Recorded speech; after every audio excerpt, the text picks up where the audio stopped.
tardes. Vamos a dar lugar al simposio Avances, Retos y Perspectivas del Diagnóstico Citogenómico por Microarray Cromosómico, el cual voy a coordinar, y agradezco a la Sociedad Argentina de Genética haberme dado este honor.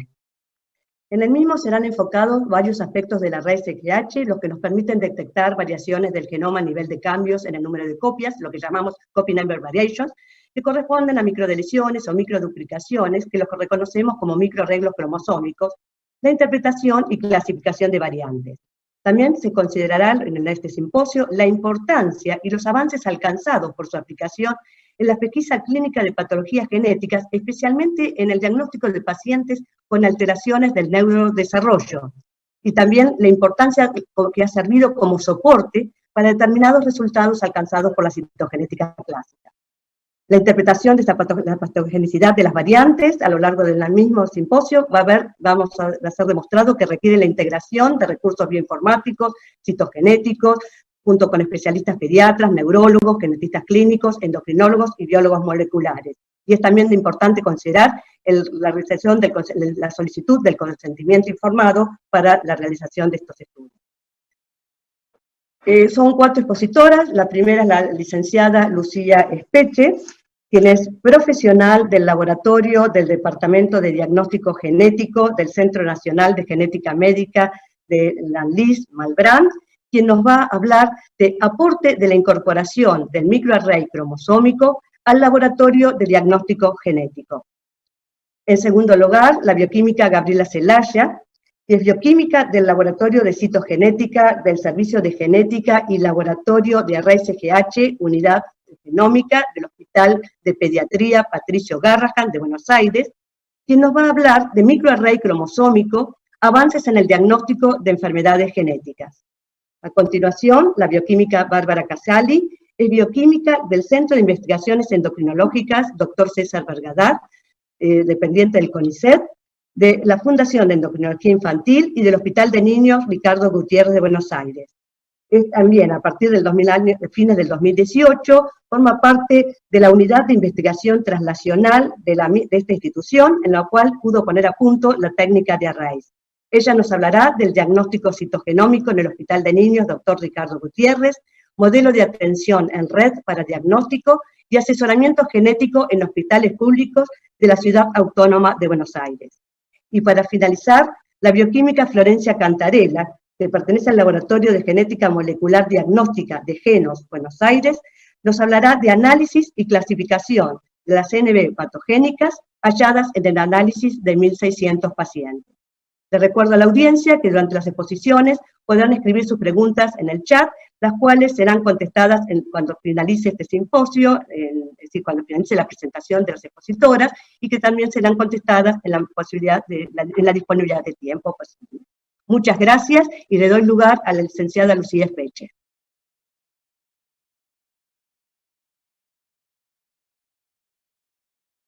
Buenas tardes, quiero agradecer la invitación para participar en este simposio.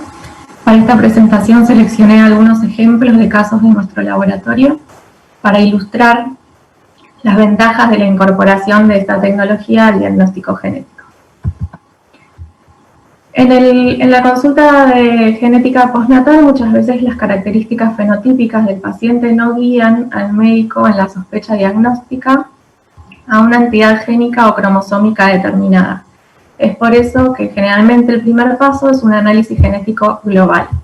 Durante décadas, este primer paso fue un análisis de una determinación de cariotipo o utilización de citogenética convencional para pacientes con discapacidad intelectual, retraso en el desarrollo y anomalías congénitas, llegando a un diagnóstico en un 3 a un 5% de los casos, pudiendo ser más dependiendo de la literatura que se consulte. La limitación que tiene el cariotipo es que trabajando a 550 bandas, su resolución es de aproximadamente 5 megabases. Con el tiempo surgieron otras técnicas como el FISH y el MLPA que pudieron detectar desbalances más pequeños, pero con la limitación de necesitar una sospecha diagnóstica previa para seleccionar las ondas a utilizar. Con el tiempo surgen los microarrays cromosómicos, los cuales permiten detectar pérdidas o de lesiones y ganancias como duplicaciones o amplificaciones, que pasaron a llamarse variantes en el número de copias o CNVs. Hay distintos tipos de microarrays, pueden ser de SNPs o arrays CGH. La presentación de hoy se va a basar en el array CGH. Esta tecnología va a detectar desbalances menores a la citogenética clásica o lo que llamamos desbalances crípticos a lo largo de todo el genoma, también sin la necesidad de una sospecha determinada. Podemos llegar a un resultado más rápidamente que a través de la citogenética convencional y no necesita células en división. Tiene como limitación que no detecta mosaicismos bajos, poliploidías, reordenamientos balanceados como inversiones o translocaciones y necesita una buena calidad de ADN. El array CGH es una hibridación genómica comparada realizada en un soporte que es un microarray. Este es el flujo de trabajo utilizando los reactivos de la empresa Agilent. Generalmente partimos de una muestra de sangre periférica del paciente, purificamos y cuantificamos el ADN, realizamos una fragmentación, que generalmente es una digestión enzimática, y luego realizamos una marcación con distintos fluorocromos para el ADN del paciente y para un ADN control normal. Lo que se hace después es juntar la misma cantidad de ADN marcado de paciente y de control y realizar una hibridación a sondas que se encuentran inmovilizadas en una plataforma, que generalmente es un vidrio. Si el paciente no presenta desbalances, la cantidad de fluorescencia correspondiente al paciente y la cantidad de fluorescencia correspondiente al ADN control va a ser la misma. Si el paciente posee una ganancia en alguna región, la cantidad de fluorescencia del fluorocromo correspondiente al paciente para esa región va a ser mayor que la fluorescencia del control. Y si el paciente poseyera una pérdida, va a haber menor cantidad de fluorescencia para esa región correspondiente al paciente que a la del control. Estos cambios de intensidades y de fluorescencias se escanean, o sea, van a ser detectadas mediante el escaneo de esa plataforma y mediante un software esa información va a ser transformada en datos que nosotros podamos analizar. Ya hace algunos años, en los países más desarrollados, esta tecnología ha sido adoptada como el primer estudio genético que se realiza en pacientes con discapacidad intelectual, trastornos del espectro autista y anomalías congénitas múltiples. En nuestro país, por cuestión de costos, todavía esto no se puede realizar, sobre todo en el ámbito de la salud pública. Nosotros, si bien ya hay algunos laboratorios que han incorporado esta tecnología, todavía lamentablemente no se puede utilizar de rutina. Nosotros la hemos incorporado a través de distintos proyectos de investigación, para los cuales pudimos sacar provecho de las distintas aplicaciones que tiene esta técnica. Por un lado, les voy a mostrar ejemplos de la detección de anomalías crípticas, y por el otro lado les voy a mostrar ejemplos de su aplicación para caracterizar anomalías citogenéticas. En este caso detectamos una microdeleción en la región 12p12.1 en una paciente que tenía discapacidad intelectual, hipotonía, retraso en el crecimiento, dismorfias, entre otras características, y correspondía a un síndrome ya descrito, cuyas características fenotípicas se relacionaban con la haploinsuficiencia del gen SOX5 que estaba involucrado en esta alteración. Por otro lado, podemos detectar otros desbalances que estén relacionados a síndromes que fueron poco descritos, como es el caso de esta microduplicación en 8q22.1, en el cual hay muy pocos casos descritos con este síndrome asociado a esta microduplicación. Principalmente son características esqueléticas, y me gustaría resaltar la importancia de comunicar este tipo de casos para contribuir a un mejor delineamiento del cuadro clínico que se asocia a estos desbalances. Por otro lado, podemos detectar desbalances que tengan puntos de ruptura recurrentes.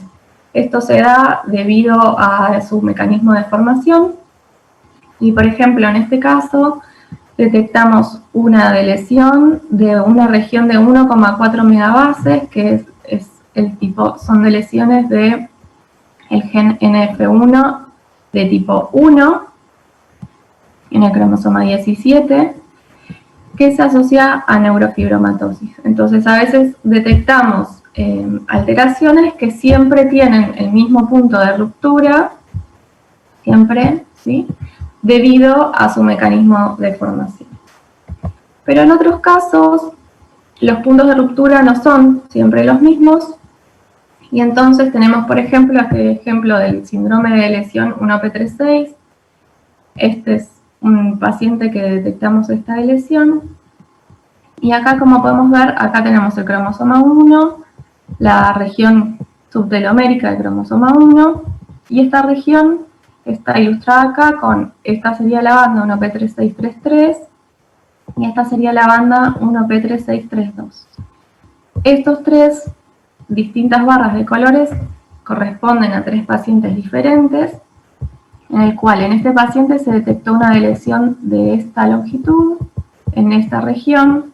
En este otro paciente se detectó esta lesión, seguido por una duplicación de esta región, y en este otro paciente se detectó una lesión de esta región. Los tres pacientes presentan características compatibles con el síndrome de lesión 1p36, pero distintas características comparten tanto entre ellos como con las descritas en el síndrome.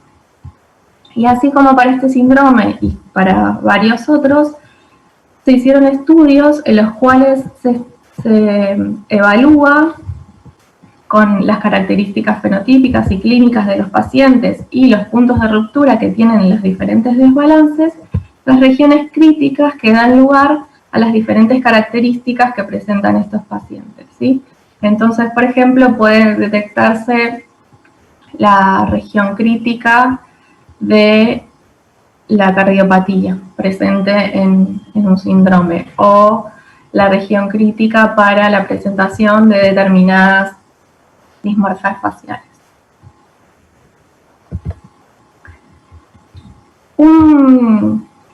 Una característica que se presentó con este tipo de estudios es que a veces no se puede encuadrar los hallazgos en un síndrome determinado, o no se puede precisar la patogenicidad del desbalance que estamos detectando. Entonces, muchas veces estas alteraciones se llaman BUS, son de significado clínico incierto, y lo que tiene de interesante es que son variantes a las cuales vamos a tener que seguir investigando para eventualmente ver si le podemos dar algún valor clínico a esa alteración. En este estudio, por ejemplo, este grupo de investigación estudió 10 años después, reevaluó a 482 pacientes, las variantes que habían encontrado en esos pacientes, y por ejemplo, de las variantes que habían encontrado, que habían catalogado como de significancia clínica incierta, 7 las pudieron categorizar como patogénicas o probablemente patogénicas, y 156 las pudieron categorizar como benignas o probablemente benignas. Entonces, esto resalta la importancia de continuar buscando información sobre aquellas variantes que nos quedan con esta categoría incierta, y hace que el proceso sea un proceso de categorización de los hallazgos, sea un proceso dinámico. Por otro lado, tenemos la caracterización de anomalías cetogenéticas. En este caso, por ejemplo, pudimos precisar los puntos de ruptura en una deleción en la cual, por las características del cromosoma y su tamaño, no se podía saber bien cuáles eran esos puntos de ruptura y se pudieron precisar perfectamente con el microarray. También otra aplicación es la identificación de material adicional. Este caso era material adicional en el cromosoma 6, en el cual el estudio de anomalías subteloméricas había dado normal, y gracias a el estudio de microarrays pudimos determinar la región que se encontraba duplicada, y uniendo la información del microarray con el del bandeo cromosómico se pudo determinar que se trataba de una duplicación intracromosómica invertida. Por el otro lado, identificación de material adicional, en este caso era material adicional del cromosoma 19, que por Sky no pintaba con color de otro cromosoma. Pudimos ver por FISH y MLPA que había 4 copias de la región subtelomérica del cromosoma 19. Y cuando realizamos el microarray pudimos determinar exactamente cuál era la región triplicada, y adicionalmente encontramos una microduplicación, un desbalance críptico adicional. También es de suma importancia la caracterización de cromosomas marcadores. Este era un caso de un marcador supernumerario no satelizado, que por Sky veíamos que era de cromosoma 14, pero no tenía centrómero de cromosoma 14, y al hacer el microarray pudimos determinar que se trataba de una duplicación de la región 14Q con una formación de un neocentrómero. En este ejemplo teníamos una inversión heredada por línea materna. Queríamos ver si había pérdida de material en los puntos de ruptura y pudimos determinar que no hallamos desbalances. Y finalmente destacar la importancia de esta técnica en los casos de fracaso de cultivo. Este era un caso de un neonato polimalformado que falleció, con lo cual fracasó el cultivo y no se le pudo realizar nuevamente, pero por esta técnica pudimos detectar una deleción en el cromosoma 1 de 7 megabases y una duplicación del cromosoma 7 de 12 megabases, que tenía altas probabilidades de provenir de ser un derivado de una translocación parental. Con lo cual, esta información es de suma importancia para poder realizar el estudio en los padres y asesorar adecuadamente a la familia. Como conclusión, el análisis de microarrays cromosómicos no solo es fundamental para la detección de desbalances crípticos, sino también resulta un complemento de la citogenética clásica, y la caracterización molecular de desbalances cromosómicos es clave para la identificación de regiones críticas, genes candidatos que contribuyen al fenotipo y para profundizar en los mecanismos que generan los diferentes reordenamientos. La doctora Rosenthal y la doctora Dain son las directoras de los diferentes proyectos que dieron lugar a los ejemplos que les mostré hoy, y estas son mis compañeras que estuvimos trabajando en los diferentes proyectos. Muchísimas gracias por su atención.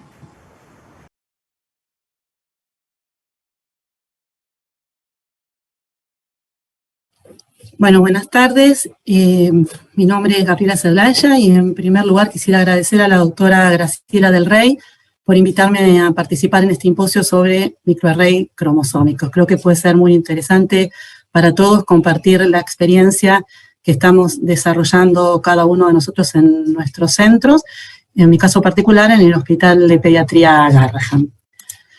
La técnica de microarray cromosómico, bueno, sabemos que es una técnica que lo que realiza es estudiar el cambio de número de copias, y en este momento, y ya desde hace 10 años, es una técnica de estudio inicial en pacientes con discapacidad intelectual, retraso global de desarrollo, anomalías congénitas múltiples y trastornos de espectro autista.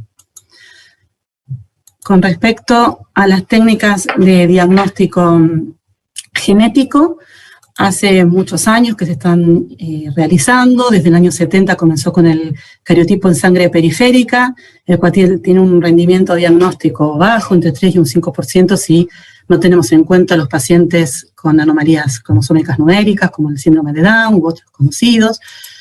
Posteriormente, ya en la década del 90, surge la técnica de hibridación in situ con fluorescencia, donde se utilizaban distintas sondas de secuencia centromérica, o de secuencia única, o de pintado cromosómico, y allí el rendimiento pudo aumentarse un poco cuando se utilizaron sondas para reordenamientos subteloméricos en un 5 o un 7% de los pacientes, y un 10% cuando se realizaban utilizando sondas para rearreglos submicroscópicos.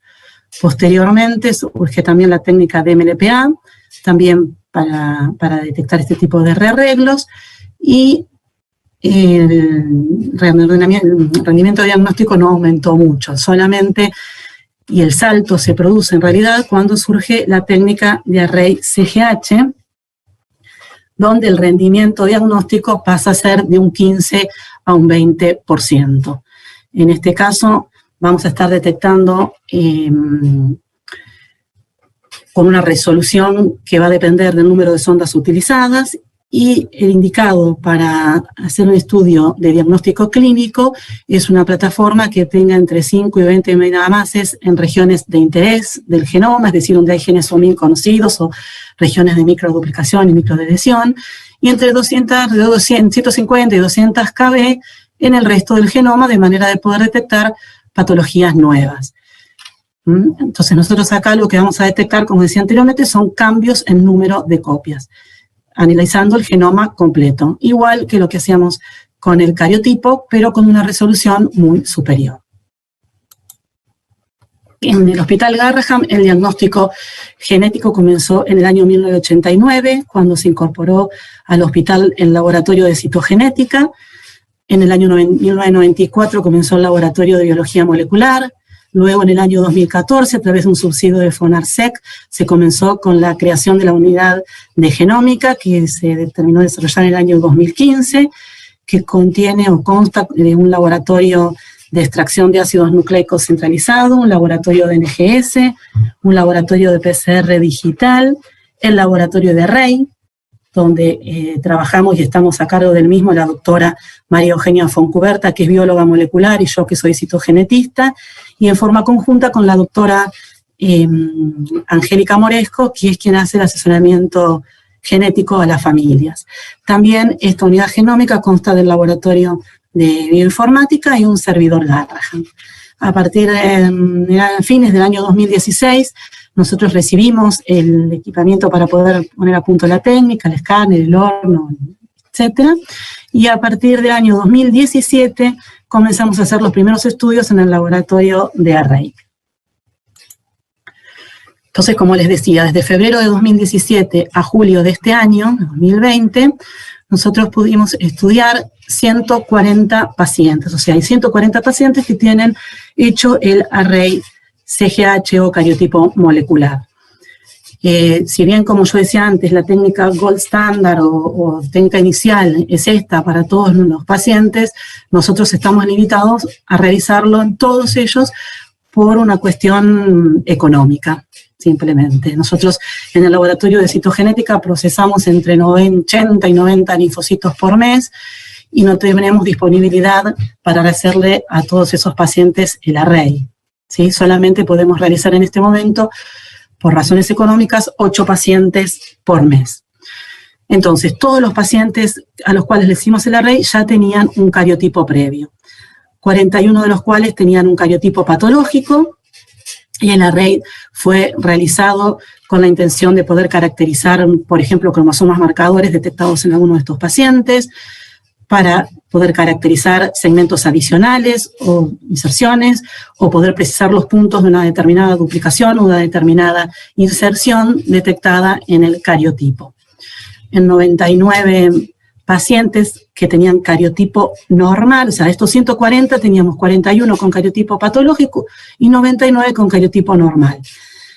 El array fue normal en 78 pacientes, en 3 pacientes no pudimos clasificar las variantes, es decir, como patogénicas o benignas, están con significado incierto y son las que constantemente seguimos reevaluando. Y en 18 pacientes de estos 99 que tenían cariotipo normal, encontramos o detectamos patologías. Entonces, en total, tenemos 54 pacientes con array patológicos. Las CNV detectadas en estos pacientes fueron 34 de lesiones, lo que representan un 63%, 12 duplicaciones, corresponden al 22%, y 8 pacientes que presentaron regiones de lesión-duplicación, o sea, el 15%.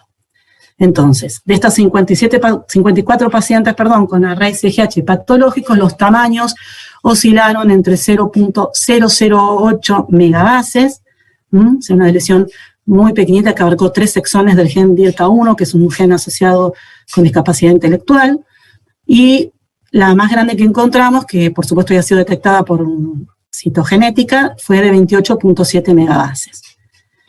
En 34 pacientes, estas CNV estuvieron asociadas a síndromes de microdeleción y microduplicación ya descritos en la literatura. Y en 20 pacientes, las CNV no encontramos que estuvieran asociados a síndromes descritos en la literatura. Entonces, en este grupo de pacientes que tenían cariotipo normal, que como dije anteriormente eran 99, 18 pacientes tuvieron un array CGH patológico, es decir, un 18.2% de los pacientes, que es lo que es el rango que más o menos está descrito en la literatura que se detecta de rendimiento con esta metodología. Entonces, en este grupo de pacientes patológicos seleccioné 2 casos que me parecieron los más interesantes y más raros para poder compartirlos con todos ustedes. El primero de ellos es una niña de 7 años que se presentó a la consulta del servicio de genética por retraso general de desarrollo y retraso de crecimiento. Como antecedentes en embarazo había tenido una punción de vellosidades coriales en el primer trimestre que fue normal, es decir, 46XX, no decía el informe el número de metafases analizadas. Fue una recién nacida pretérmino de 29 semanas por ecografía, de gestacional y con retraso de crecimiento intrauterino. También presentó retraso de crecimiento postnatal a predominio de la talla y el retraso general de desarrollo con ausencia del lenguaje. Quiero aclarar que tiene una versión neurológica normal y que asiste a una escuela especial. Al examen físico presentó nariz de base ancha, con filtrum corto, anomalías de pliegues palmares, dedos de las manos finos y abusados y tórax angosto. Esta paciente entra al laboratorio de histogenética para realizar un cariotipo, a pesar de que ya traía un cariotipo de otra institución que no figuraba el número de metafases analizadas ni tampoco la resolución del cariotipo. En nuestro laboratorio se detectaba un cariotipo normal, analizando 20 metafases con una resolución de 550 bandas.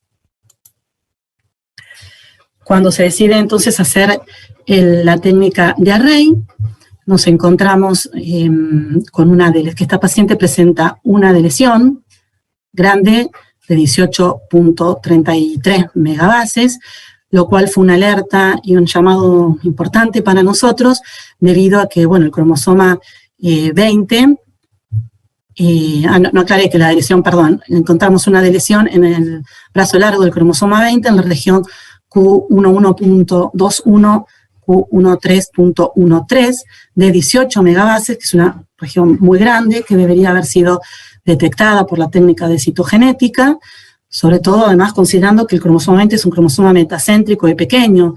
Si tiene una lesión de 18 megabases en el brazo largo del cromosoma 20, quiere decir que le estaría faltando más de la mitad del brazo largo de este cromosoma. fue una alerta para nosotros, ¿no? Entonces luego cuando seguimos analizando el software, vemos que el low radio presenta un valor intermedio. En las de lesiones, el valor de low radio se encuentra, que es la relación de intensidades de fluorescencia del paciente con respecto al control, se encuentra en -1, y en este caso estamos con un rango que puede estar en -8 a -1,2, y en este caso estamos detectando un low radio intermedio de 0.316.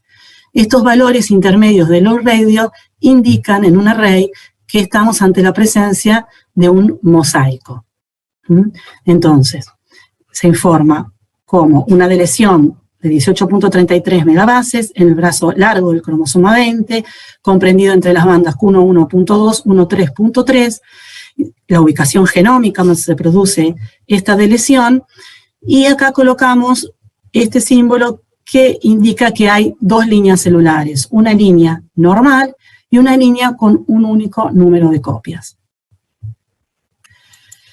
Cuando hacemos la búsqueda bibliográfica, vemos que las deleciones intersticiales del brazo largo del cromosoma 20 son poco frecuentes, y que esta deleción hallada en esta paciente se comprende la región correspondiente al síndrome de microdeleción 20Q11.2, que es un síndrome que presenta signos clínicos que se correlacionan con los que presenta nuestra paciente, ¿sí? Discapacidad intelectual, retraso psicomotor, dificultad en la alimentación, retraso de crecimiento, dimorfias craniofaciales y anomalías en las extremidades. Con la técnica de Rey, nosotros no podemos establecer el porcentaje de mosaicismo. No es correcto. Para ello, lo que está indicado es hacer un FISH en núcleos interfásicos para poder cuantificar la proporción de las diferentes líneas celulares. Entonces lo que hicimos es hacer el FISH utilizando una sonda de secuencia única para la región 20Q11.2. Se analizaron 300 núcleos y en 22 de ellos pudimos encontrar una única señal. Acá están entonces los núcleos con las dos señales, y como les decía, en 300 núcleos analizados, 22 presentaban una única señal, lo que representa un mosaico del 7.3%. Como somos citogenetistas e insistentes, hicimos un nuevo cariotipo en otro cultivo, y nuevamente contamos más metafases en forma insistente, y llegamos de nuevo a 50 metafases donde seguía apareciendo la línea normal. Y esto, bueno, por supuesto que nos preocupa, porque estamos encontrando un diagnóstico distinto aplicando dos técnicas diferentes, ¿no? Una explicación a esto podría ser que debemos que tener en cuenta que cuando hacemos el estudio en un cariotipo, nosotros hacemos un estímulo, hacemos un cultivo donde se estimula con fitohemaglutinina, y en ese caso solamente están estimulados los linfocitos T, o sea que solamente estamos estudiando una proporción de células de la sangre. Mientras que cuando hacemos la técnica de array, es con extracción de ADN, y allí estudiamos todos los elementos nucleados de la sangre. Otra interpretación que uno podría, y que hay que tener en cuenta, es que cuando hacemos el cultivo, podría haber una selección selectiva en contra de las células patológicas. Entonces, bueno, lo quería comentar porque es un caso que es muy raro, ya de por sí los mosaicos son raros de encontrar, y más raro aún esta situación que detectamos en esta paciente. Pero bueno, lo importante es que se pudo llegar al diagnóstico. El siguiente caso, que me parecía interesante compartirles, es de otra niña que tiene 8 años al momento de la consulta, presentó retraso de crecimiento, hipotonía, discapacidad intelectual con trastorno de conducta, convulsiones, hipoplasia de cuerpo calloso, cara larga con frente alta, estrabismo convergente, hendiduras palpebrales con inclinación ascendente y nariz bulbosa, hiperlaxitud articular y máculas hipocrómicas.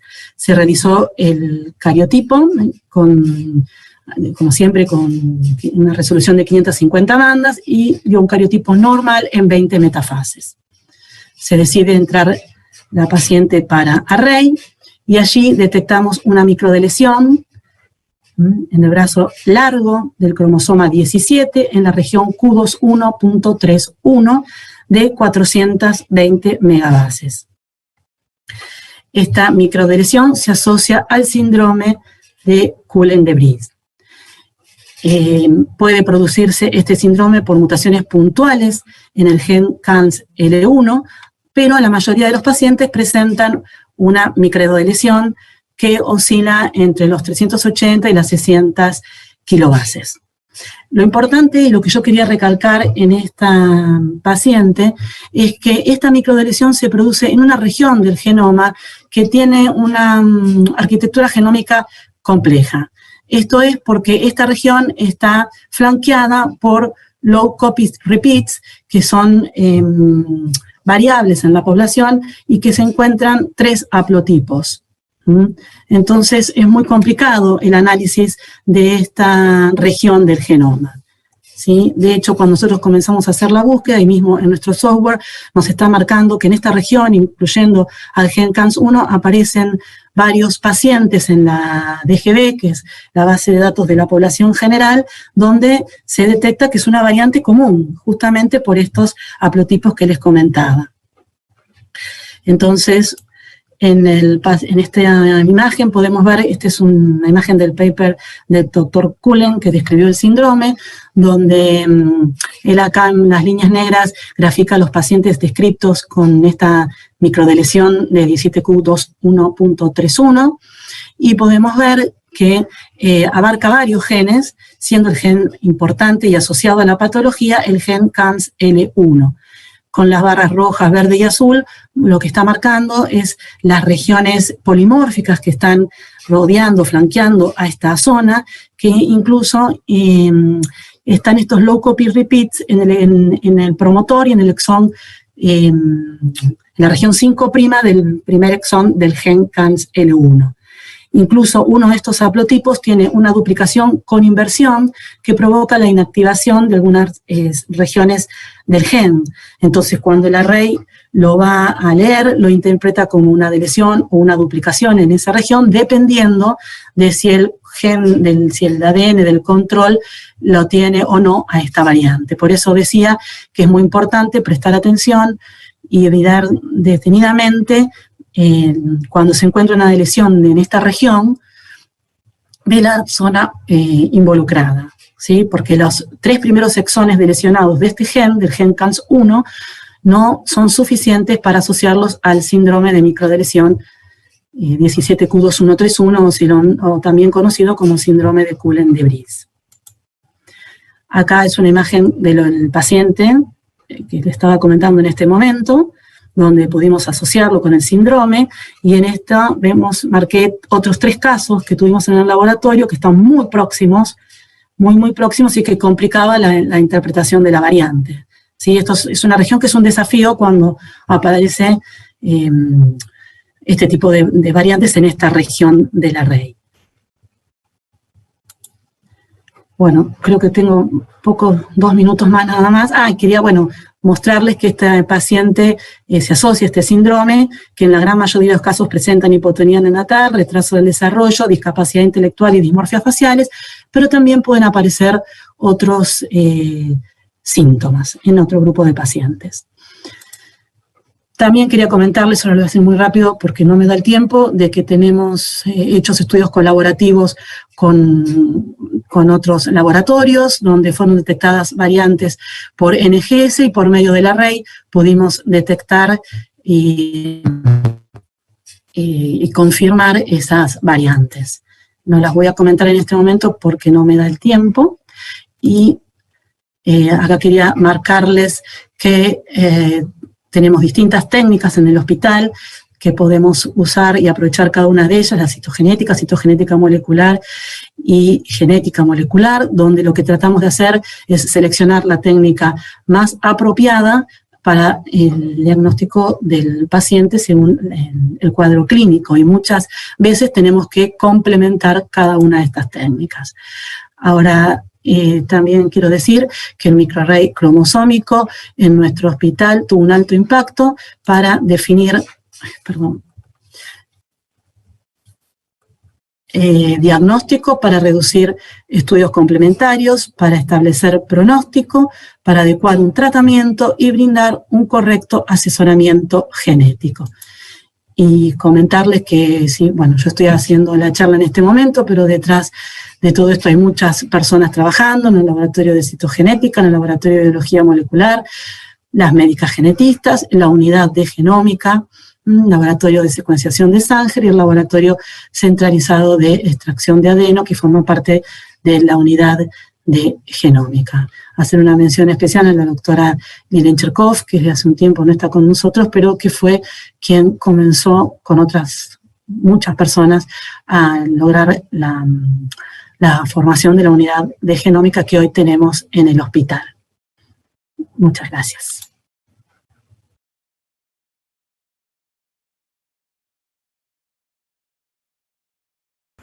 Bueno, buenas tardes a todos y a todas. Primero quiero agradecer a la doctora Del Rey por su cordial presentación y por la gentileza de haberme invitado al simposio de hoy. La presentación del día de hoy tiene como objetivo contarles brevemente cómo se implementó el diagnóstico citogenómico en el Hospital de Niños Ricardo Gutiérrez, pero con un enfoque de trabajo interdisciplinario para abordar de manera integral el proceso de diagnóstico y asesoramiento genético. Y por otro lado, contarles el proyecto en curso, que es un modelo de atención en red para favorecer el acceso al diagnóstico citogenómico en dos grupos de pacientes muy prevalentes en la consulta pediátrica, que son los trastornos del neurodesarrollo y los recién nacidos con anomalías congénitas múltiples en dos hospitales públicos de Cava. A modo de introducción, quiero contarles que en el año 2013, y gracias a un subsidio otorgado por el Fondo Nacional Sectorial y la Agencia de Ciencia y Técnica, se creó la Unidad de Investigación Translacional. Y esta debía hacerse a base de un consorcio formado por una organización sin fines de lucro, en la cual participó la Asociación Cooperadora del Hospital de Niños, un organismo de ciencia y técnica como el CEDIE u otros organismos que se encuentran en el hospital, y un hospital público. Así es que el hospital se dio el espacio para construir la unidad translacional, y fue la cooperadora la encargada de la construcción edilicia. Y la inauguración operativa fue en el año 2016. En la unidad de investigación translacional se han desarrollado diferentes áreas con infraestructura y equipamiento apropiado, y es así que el laboratorio de genómica cuenta con el equipamiento necesario para realizar los estudios de microarray CGH. A fines del 2018 empezamos con la puesta a punto y la validación de la técnica de array CGH, y esto lo realizamos a través de dos proyectos de investigación. La aplicación de la técnica en el diagnóstico ictiológico de pacientes con discapacidad intelectual asociados a dismorfias con o sin epilepsia, y en pacientes en niños con baja talla idiopática. Con los primeros resultados y siempre pensando en cómo mejorar este proceso diagnóstico, se plantearon algunos desafíos en cuanto a la forma de trabajo. Y es así que fue necesario la creación o la formación de un grupo de trabajo interdisciplinario entre los médicos genetistas y el profesional de laboratorio. Y este trabajo o este grupo marcó las bases para que en el año 2019 nos presentáramos a una convocatoria de proyectos de investigación translacional para la salud del Ministerio de Salud de la Ciudad Autónoma de Buenos Aires, un proyecto de redes de atención para el diagnóstico citogenómico y asesoramiento genético en dos hospitales públicos de Cava. Y esto se basó en que en el ámbito público de salud existe una reducida disponibilidad para el diagnóstico citogenético y citogenómico, y a su vez no existen redes de trabajo multidisciplinario para abordar en forma integral este proceso de diagnóstico, asesoramiento y seguimiento en pacientes en edad pediátrica. Es así que en la primera etapa nos propusimos consolidar este grupo de trabajo y a su vez ajustar los criterios de selección a pacientes con trastornos del neurodesarrollo y dismorfias con o sin anomalías congénitas.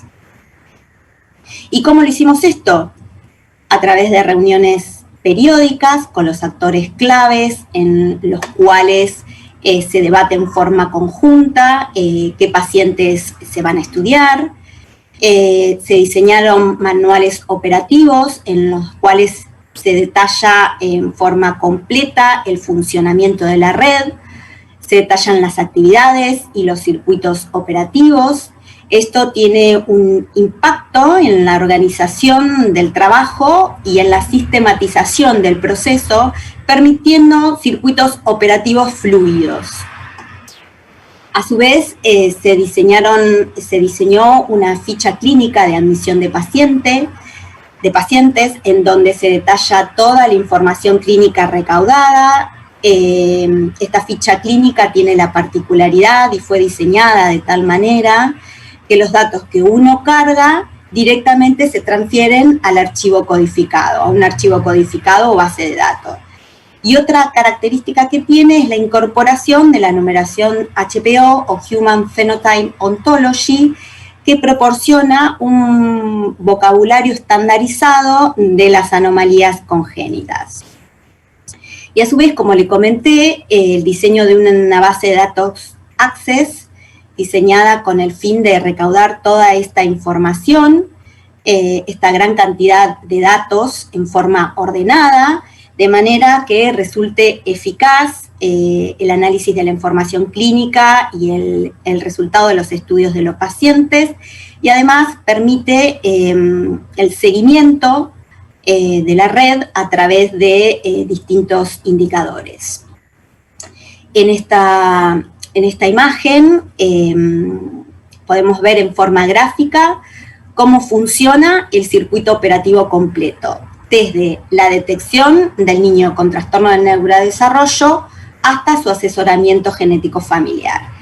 No voy a entrar en detalles, pero me gustaría remarcarles dos puntos importantes, que son los puntos de intercambio, estos puntos en verde, en los cuales se realiza este trabajo interdisciplinario, y uno es en la selección del caso a estudiar, y el otro punto de intercambio es el estudio interdisciplinario en el análisis de los resultados. Y lo que hacemos son ateneos bibliográficos en los cuales profundizamos el estudio de la variante estructural y evaluamos su impacto clínico. Desde el inicio de la implementación de la técnica se estudiaron 70 pacientes, de los cuales 61 presentan cariotipo normal y 9 con cariotipos con anomalía cromosómica. Y en aquellos pacientes con anomalías cromosómicas estructurales complejas, el estudio de microarray CGH permitió redefinir puntos de ruptura y regiones involucradas, reconocer los genes implicados en el desbalance genómico y asociarlo con su fenotipo. Por otro lado, se pudieron descartar desbalances submicroscópicos en un paciente con una anomalía cromosómica numérica del par sexual y en las anomalías y en las translocaciones balancianas. En 2 pacientes en donde existe discordancia entre el resultado del cariotipo y el de microarray, está pendiente la reevaluación citogenética.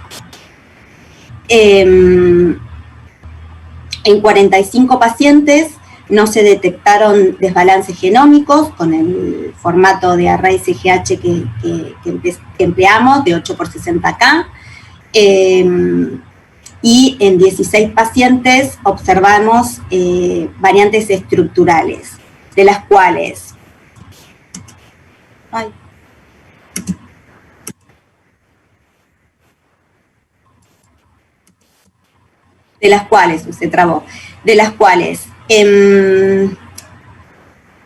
detalló en color rojo aquellas variantes estructurales submicroscópicas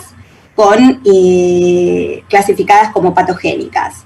Y en verde, las variantes estructurales de significado incierto. Algunas de ellas deben ser reevaluadas periódicamente y para su clasificación, y algunas de ellas también está pendiente la segregación familiar para terminar de clasificarlas. Actualmente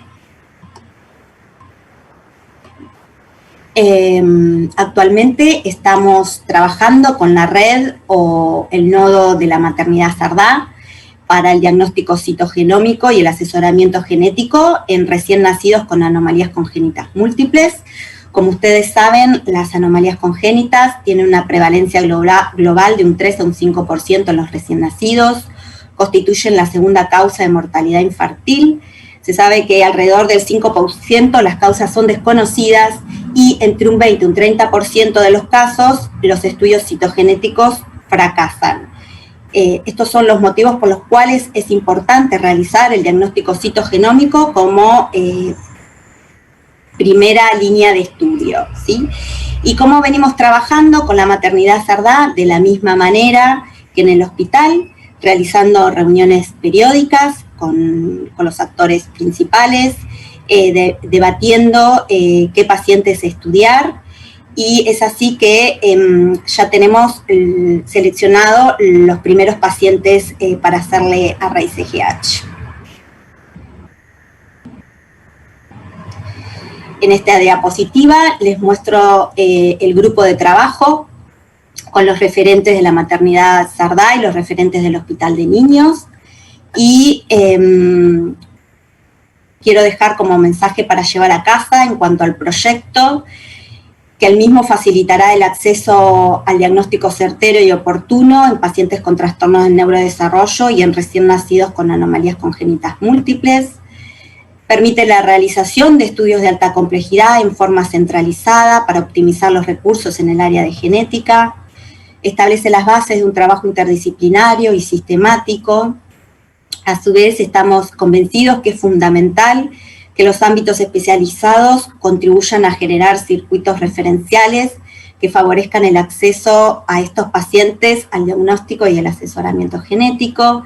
Y por último, comentar que es necesario impulsar políticas en el ámbito de la salud pública que favorezcan la gestión y el fortalecimiento de los recursos técnicos y la infraestructura, como así también la capacitación de los recursos humanos. Por último, quiero un agradecimiento especial al grupo del laboratorio de citogenética donde trabajo, a la doctora del Rey y a mis compañeros, la licenciada Adriana Boywit y a Rodolfo de Belis. Muchas gracias.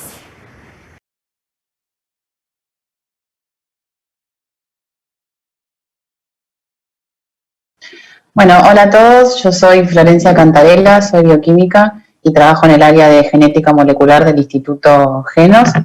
Les voy a contar un poco cómo trabajamos con los microarrays cromosómicos y mostrarles algunos resultados basados en el análisis y clasificación de CNVs patogénicas y probablemente patogénicas halladas en el estudio de 1.600 pacientes.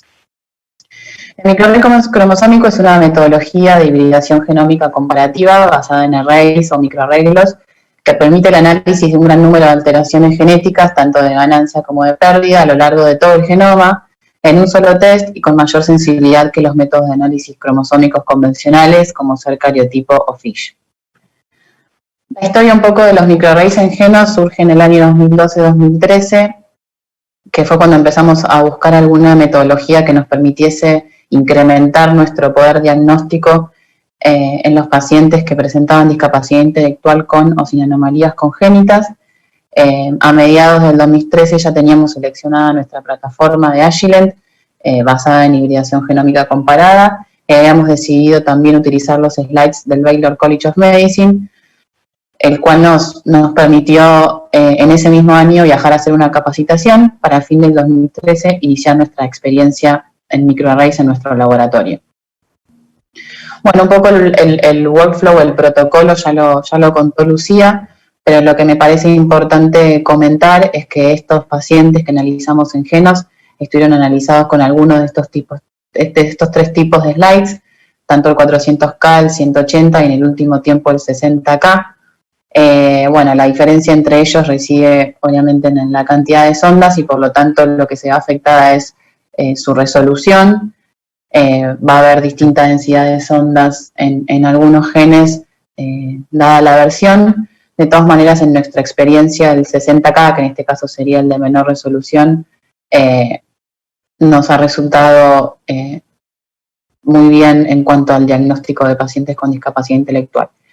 Y otra cosa que me gustaría comentar es que si bien Agilent provee su plataforma de análisis, que es el Cytogenomics, y es muy buena, nosotros analizamos nuestros datos con el software del Baylor, que tiene este aspecto, en donde vemos en principio una imagen, el plot de genoma completo, en donde vemos representado cada cromosoma y las ondas que mapean en ellos.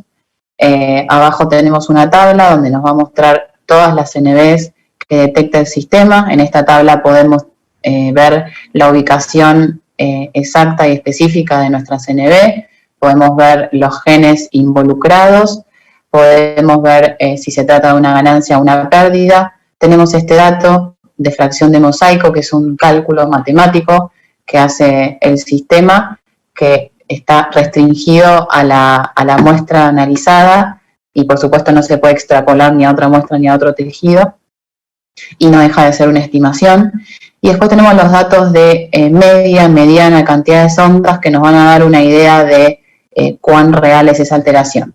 De todas maneras podemos hacer un zoom y verla visualmente.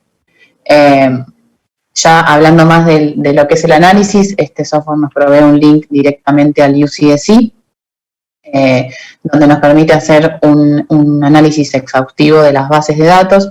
Y otro recurso muy valioso para nosotras es un link a una base de datos interna del Baylor, en la cual podemos ver si la alteración que estamos analizando ya fue vista, la misma o similares, si fue reportada o no reportada, y en algunos casos incluso podemos ver la clasificación. Ahora sí, hablando más de nuestros resultados, en este periodo 2013-2020 llevamos analizadas 1.600 muestras, dentro de las cuales en 527 hallamos uno o más CNVs.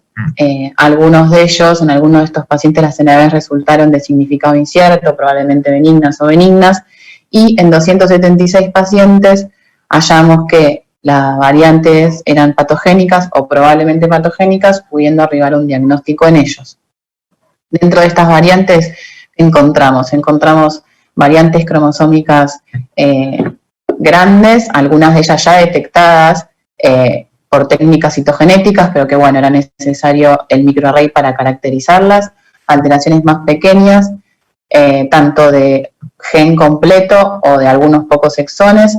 Allá tuvimos pacientes con más de un CNV, en los cuales en algunos de ellos pudimos hipotetizar que tuviesen un origen en alguna alteración estructural en sus padres, y también pudimos identificar cromosomas marcadores, caracterizar cromosomas marcadores identificados previamente por técnicas citogenéticas. Si pudiésemos organizar en grupos estas NBs patogénicas o probablemente patogénicas, encontraríamos que aproximadamente la mitad de las NBs no estaban asociadas a síndromes previamente descritos, sino que su patogenicidad residía en el tamaño y en los genes involucrados en la misma, obviamente relacionados con el fenotipo del paciente. En el 33% de los casos, sí, estas NBs las pudimos asociar a síndromes descritos previamente, algunos más frecuentes y otros menos. En el 13% de los casos teníamos estos pacientes con más de una CNB, en donde inferíamos algún tipo de origen común. Y en el 6% de los casos se trató de marcadores, de caracterización de marcadores identificados previamente. Seguimos acá, estos serían todos los marcadores que pudimos caracterizar. Se pueden ver algunos más sencillos, de origen en un solo cromosoma, y también algunos más complejos con origen en 2 cromosomas, o más de un marcador, o alguna de lesión, etc. Después vamos a ver algunos ejemplos. Y acá tenemos las NBs que no pudimos asociar a síndromes. Podemos ver que encontramos CNVs a lo largo de casi todos los cromosomas, diría que todos.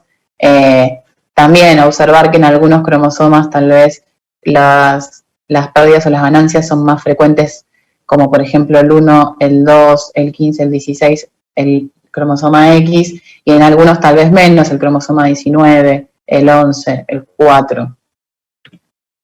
En esta diapositiva lo que está plasmado son los síndromes que hemos podido diagnosticar a través del microarray cromosómico. Vemos que hay algunos bastante frecuentes, como por ejemplo el síndrome de DiGeorge.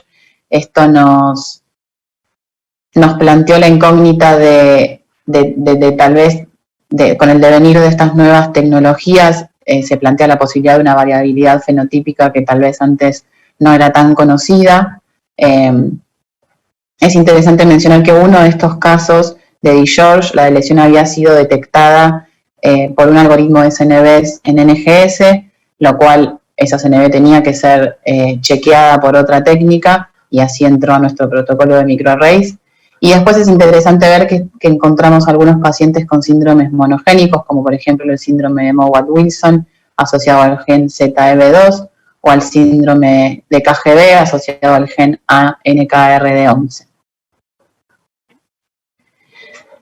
Acá encontramos todos los pacientes que encontramos con más de una CNV.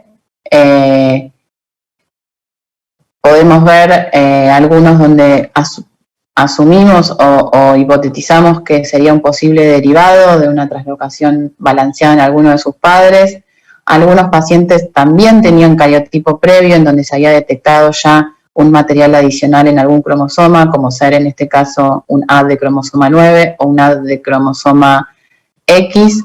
En este caso el microarray cromosómico fue de utilidad para identificar ese material extra que no había podido ser identificado previamente, y así asociar al fenotipo del paciente y obtener un asesoramiento genético adecuado.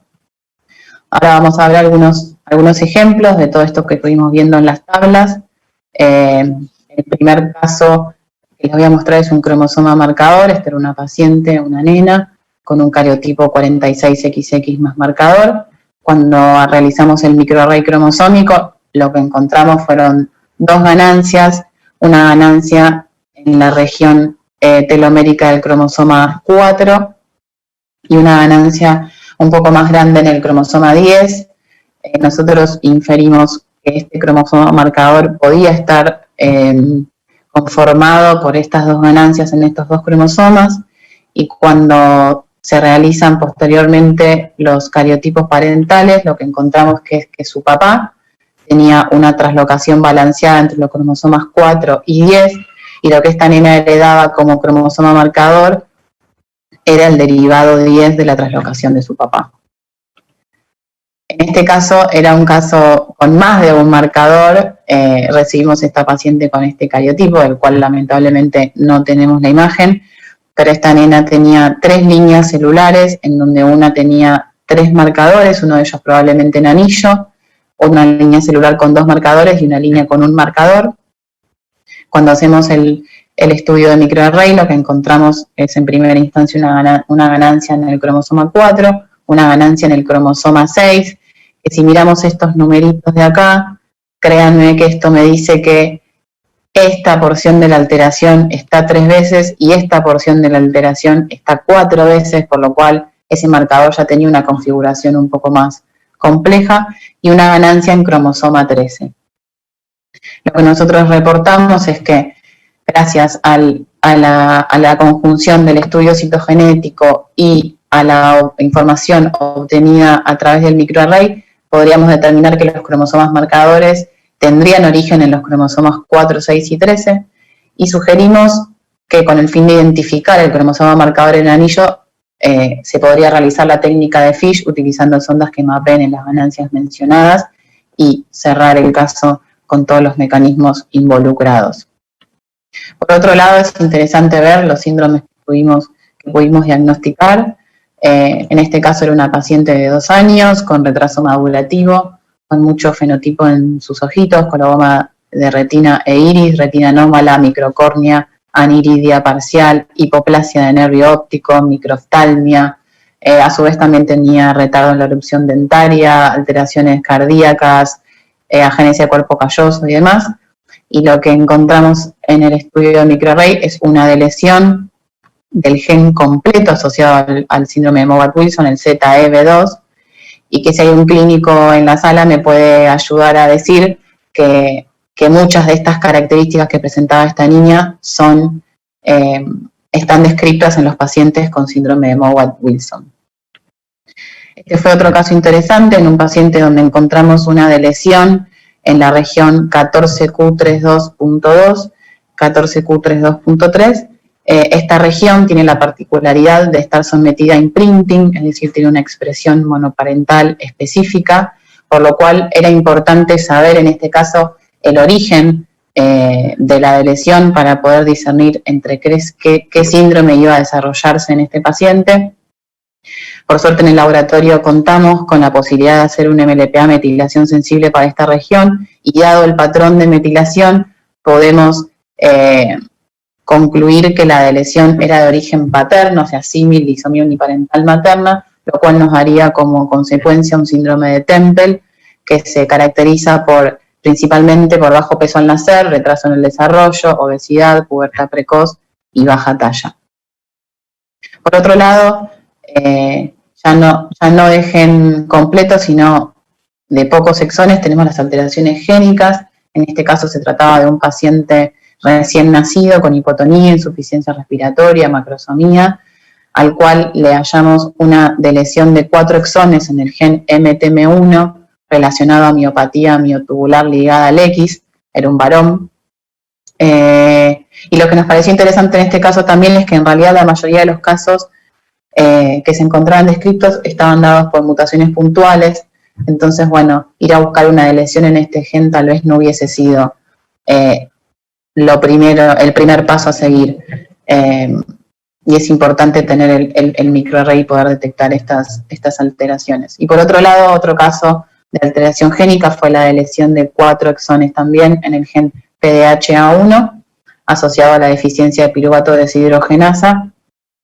Esta patología tiene una herencia dominante ligada al X, era una paciente mujer que presentaba acidosis láctica variable, alteraciones en el desarrollo psicomotor, hipotonía, convulsiones y funciones neurológicas, todas características que presentan pacientes con este síndrome también. Otra cosa interesante que pudimos detectar son mosaicos, en este caso era una ganancia en una porción del brazo largo del cromosoma X, y lo que nos dictaba el software era que estaba en una fracción de mosaico de 0,43, o sea, un 43%, y también tuvimos este otro caso también llamativo, porque era un mosaico, si ven acá, 0,22 del 22%, esto era una trisomía 8, si ven acá no sé si se llega a ver, que el cromosoma 8 ya en el plot de genoma completo se ve raro, y en este caso sí acudimos al software de Agilent, al Cytogenomics, no sé si se llega a ver bien, pero lo que nos permite el software es analizar todos los pacientes de un mismo vidrio en conjunto, y en donde cada paciente representa una línea, vemos, se las voy a marcar con el cursor, esta línea se ve francamente por encima de las otras, y esta es la línea correspondiente a nuestro paciente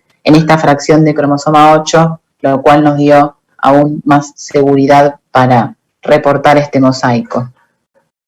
Y por último, mostrarles 2 casos de estos pacientes con más de una CNV.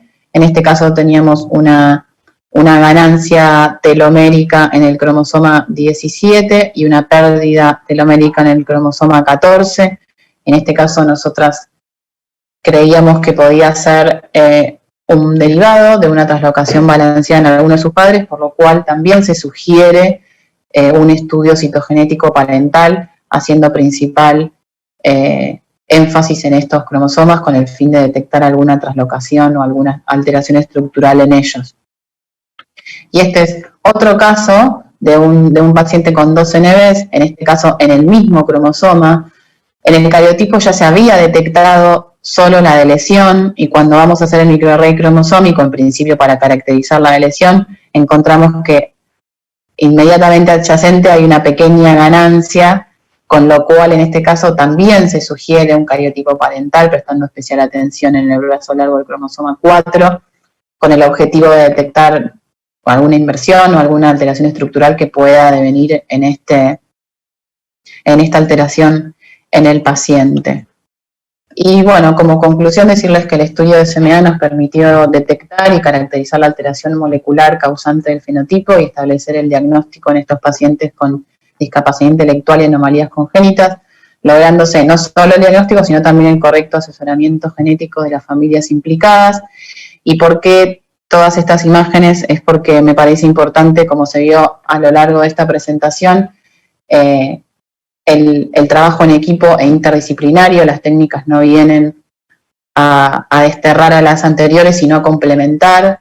Nos parece súper importante la interacción con el médico genetista, en donde cuando encontramos alguna CNV un poco más rara y necesitamos el fenotipo detallado, cuando necesitamos de la citogenética clásica, de la citogenética molecular, para detectar alteraciones estructurales o chequear alteraciones halladas por el microarray, y por qué no también la biología molecular, como el caso del síndrome de Temple, en donde nos permitió establecer el estado de metilación y el origen de esa lesión. Importante siempre destacar el trabajo en equipo. Y bueno, agradecerles por su atención. Este es el equipo de genética molecular de Genos, bueno, conformado por mí, por Verónica Ferreiro, Lucía Espeche, Mariana Capelli, Nazaret Loretti y Graciela Moya. Cualquier duda, siempre estamos abiertos a recibir mails.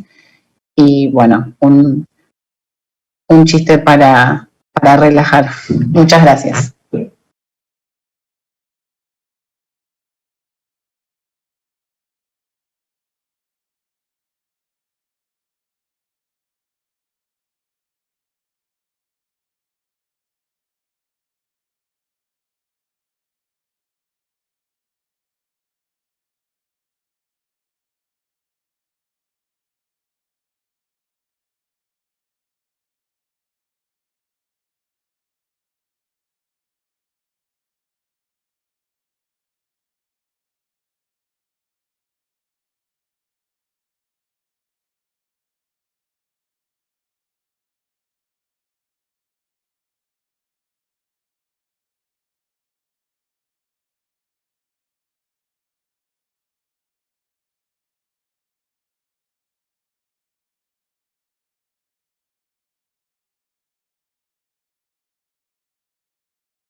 Institución privada y que por algo también tienen una gran cantidad de estudios y que nos ha demostrado, que nos ha hablado de Florencia. Yo pregunto, ¿cómo han sido entonces un poco los desafíos para poner a punto un laboratorio y también un laboratorio de genómica en estos tipos de hospitales, sabiendo que también la gente del interior requieren, y los profesionales requieren de este tipo de metodología y no es tan fácil acceder?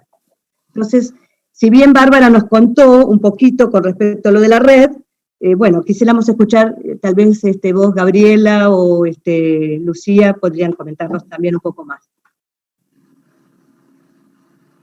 Bueno, en nuestro caso, nosotros empezamos la puesta a punto a través de proyectos de investigación, o sea, el dinero surgió de proyectos de investigación y la institución que compró el equipamiento. Y luego se mantuvo con presupuesto institucional estos estudios. Entonces, la verdad, como creo que comentamos casi todas, es una metodología muy cara, entonces es muy difícil poder abarcar a todos los pacientes que deberían tener este estudio, ¿no? Que se lo deberían realizar. Así que nosotros, por el momento, no estamos pudiendo ofrecerlo a otras provincias, sino que fueron pacientes de nuestra institución y también de instituciones cercanas, digamos, dentro de Cava. Bien, y Gabriela Zelaya, a través del Hospital Garrahan, también... Sí, en nuestro caso se inició también, como comentaba en un principio, cuando se ganó el subsidio del FONARSEC, comenzó todo allí, fines de 2016, y después de a poco, ahora todo el equipamiento fue así, cuando se armó la unidad de genómica. Los reactivos ahora los está comprando el hospital, pero igual, como yo les comentaba, no podemos comprar grandes cantidades, ¿no? El hospital el laboratorio y el servicio nuestro no ofrece, digamos, derivaciones. Lo que sí, llegan muchos chicos al hospital a la consulta de las provincias, ¿no? Del interior llegan muchos pacientes, y es el servicio de genética, y las médicas genetistas quienes deciden si es necesario o no, o cómo hacen la selección, porque en verdad, como dijimos todas, sería el primer estudio para cualquier paciente que va a un servicio de genética. El problema es que no disponemos de reactivo para todos. Nosotros hoy en día seguimos haciendo, el algoritmo nuestro es hacer un cariotipo como primera medida, salvo, bueno, para este tipo de pacientes, ¿no? Si tiene algún síndrome puntual, obviamente, si es una sospecha de FRA-X o otros estudios se piden, pero no es que entre directamente a REI. Primero hacemos un cario y después se vuelve a reevaluar en una segunda instancia, y en reuniones interdisciplinarias se termina decidiendo, ahí fundamentalmente la médica genetista, si el cariotipo dio normal, a cuáles de esos que son normales vamos a hacer en primera instancia, aquellos que tengan como más sintomatología, ¿no? Y sí, lo que yo comentaba, y como también comentaron las chicas, los que tienen cariotipo patológico que necesitamos confirmar marcadores, hemos identificado también aquellos que tienen alguna lesión, que muchas veces los que hacemos citogenética, todos ustedes saben que lo vemos y podemos mirar, y por mejor resolución que tenga, que siempre intentamos hacerlo lo mejor posible en cuanto a largo, y bandeos buenos, podemos no coincidir. Nosotros en el laboratorio somos 7 profesionales analizando, y el que recibe una muestra que tiene una sospecha, comparte con el resto sin decir qué es lo que está viendo, a ver si coincidimos en puntos de ruptura. Barbie, que estuvo, lo puede contar, tanto ya sea una lesión como un segmento adicional, y no necesariamente coincidimos, por más que ya varios hace muchos años que miramos.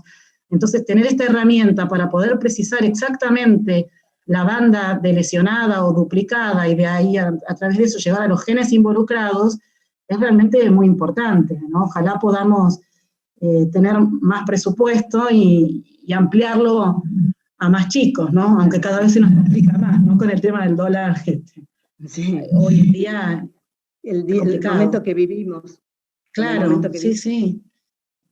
Pero bueno, también tratamos de implementar y de buscar un poco lo que yo decía, en cuanto a tenemos varias técnicas, y tratar de seleccionar la más adecuada para la situación en la que se está. Si bien muchas veces tenemos que complementar, y de hecho complementamos técnicas, pero bueno, hay que tratar de ir afinando poquito.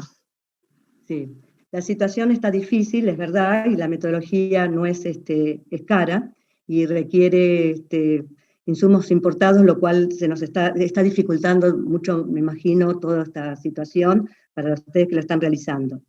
Y bueno, Bárbara nos comentó, bueno, de lo de la red, pero Bárbara, ¿querés decir algo? Porque en realidad tal vez la gente cuando se escucha la palabra red, es como que uno piensa que puede incorporarse, tal vez creo que está limitado, ¿no?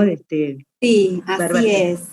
La idea de la red es tratar de que estos pacientes con anomalías congénitas múltiples, que muchos de ellos se quedan sin un estudio, tratar de estudiarlos, ¿sí?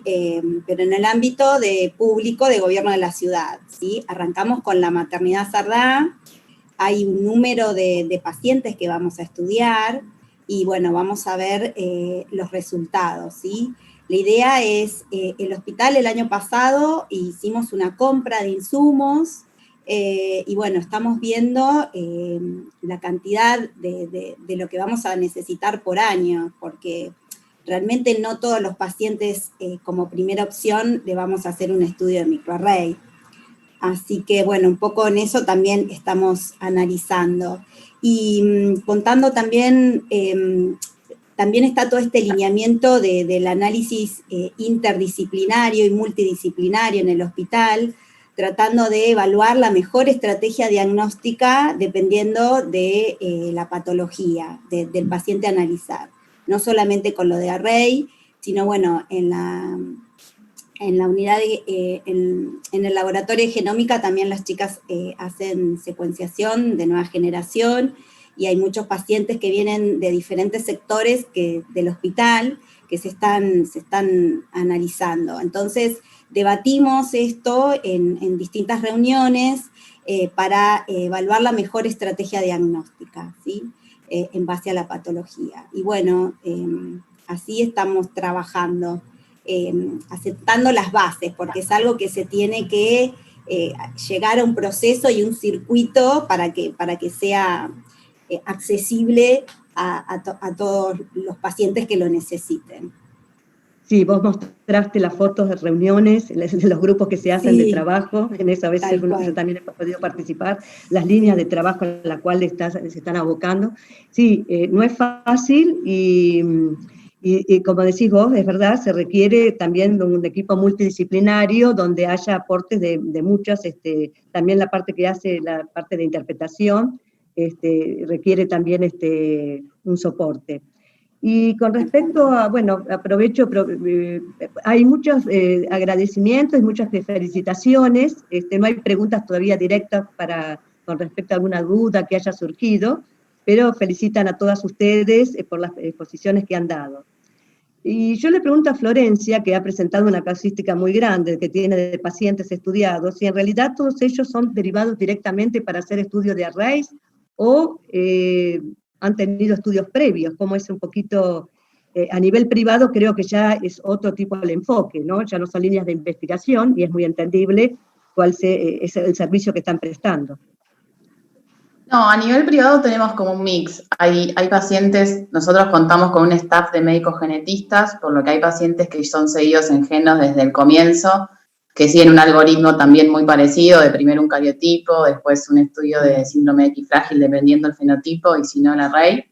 Y después hay otro tipo de pacientes que llegan directamente para el microarray, derivado no solo por médicos genetistas, sino por neurólogos o pediatras u otras especialidades. Digamos que en el privado tenemos como un mix de todo. Lógico, es entendible, es aceptable. De todas maneras, hay varios pacientes que tienen estudios previos y hay otros que lamentablemente tampoco tenemos la información y nunca lo sabemos. Claro. Yo intuiría que la mayoría sí, porque casi todos los médicos siguen este algoritmo de primero hacer un cariotipo. Primero. O sea que son pacientes que han venido también, o los tienen ustedes, que han realizado también otros estudios, y que, bueno, que la RAIS es el que a ustedes les permite llegar a un diagnóstico. Sí, de hecho hay pacientes que tienen otros estudios, algunos MLPA para regiones subteloméricas, MLPA, no sé, de Prader-Willi, 22q y demás, todos negativos, y después llegan al microarray.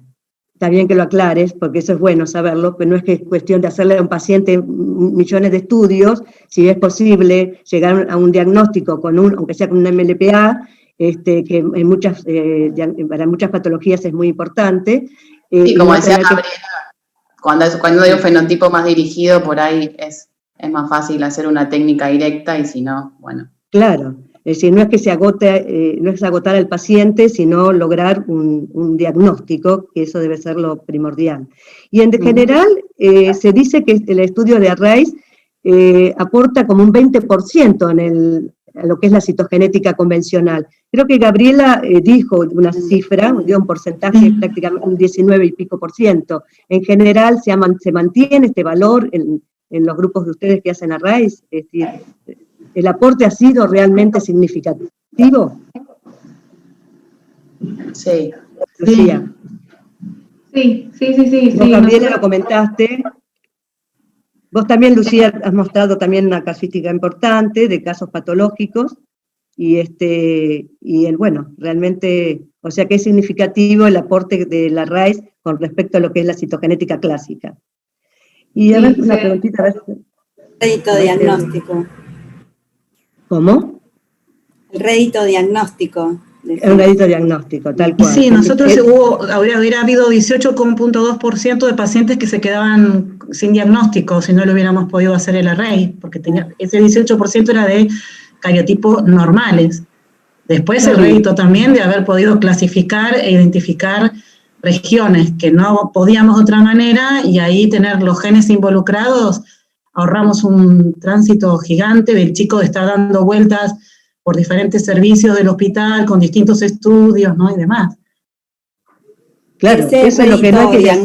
Claro, en todo sentido el rédito.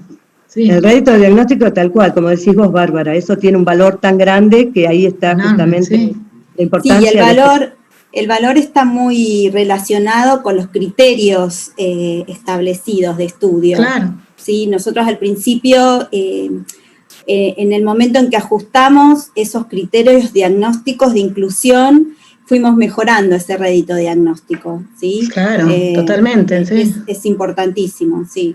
Uh-huh. A ver, y una preguntita que me están haciendo es, si se informan las variantes de significado incierto, o sea, o quedan en stand-by. Una de ustedes dijo que en realidad quedan y se vuelven a evaluar en el tiempo. Es verdad, pienso que sí, porque luego a veces la literatura favorece.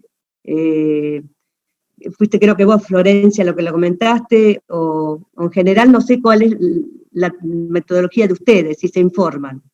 Sí, nosotros en particular las reportamos, y al ser a veces, o sea, por ahí tantos pacientes, pedimos al paciente mismo o al médico que nos vuelva a contactar en 6 u 8 meses, y nosotros volvemos a revisar la variante, y tuvimos un caso que sí, que pasó de incierta a patogénica, uno de los primeros.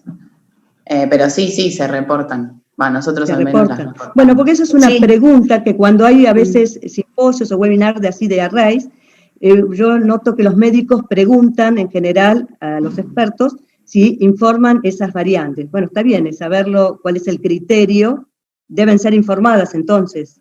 Sí. Sí, deben ser informadas. Es una pregunta que la suelen hacer con mucha frecuencia, y generalmente, bueno, no todos a veces dicen que sí, bueno, como que queda... El tema es la segregación, se hace segregación familiar. Sí, y también el tema de informar estas variantes es que por ahí en el momento es un dolor de cabeza, porque uno en ese momento no le está resolviendo nada al paciente, pero lo bueno es que quizás en un futuro, o pase a probablemente benigna o a probablemente patogénica o patogénica incluso. Claro. Flor. Lo que hoy no es un diagnóstico, quizás dentro de unos años, cuando haya más información, sí lo sea. Entonces está bueno que el paciente tenga esa información en un informe. Está bien, entonces, bueno, y con respecto a los slides que ustedes se usan, los tamaños, ¿es variable? ¿Cuál es? Porque algunos dicen de usar así como para rutina el 180K, otros más, ¿tienen un criterio de selección ustedes? Ahora todos usamos el mismo, me parece. Bueno, la cuestión de costos. En este momento... iba a decir eso. Me parece que hoy en día nos limita el costo. Nosotros empezamos así como con el de mayor resolución, y la verdad que fue imposible porque, o sea, tiene un costo muy alto. Claro.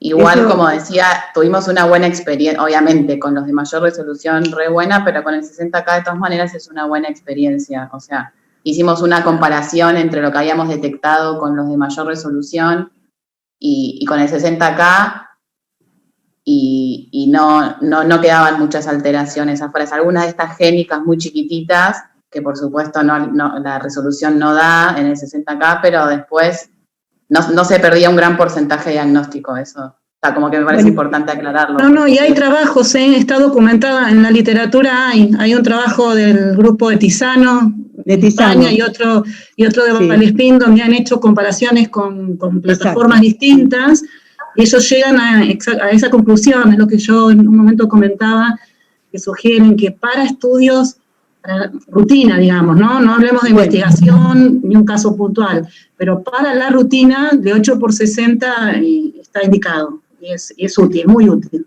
Bien. Bueno, muchísimas gracias, ya estamos justo en la hora, les agradezco a ustedes por sus exposiciones, por su participación, a la audiencia y a la Comisión Directiva de la Sociedad Argentina de Genética habernos dado la oportunidad de haber realizado este simposio. Justo estamos sobre la hora, me están apurando, muchas gracias a ustedes nuevamente y gracias a toda la audiencia, a los presentes. Gracias. Gracias. Gracias a usted. Chao. Chao, chao.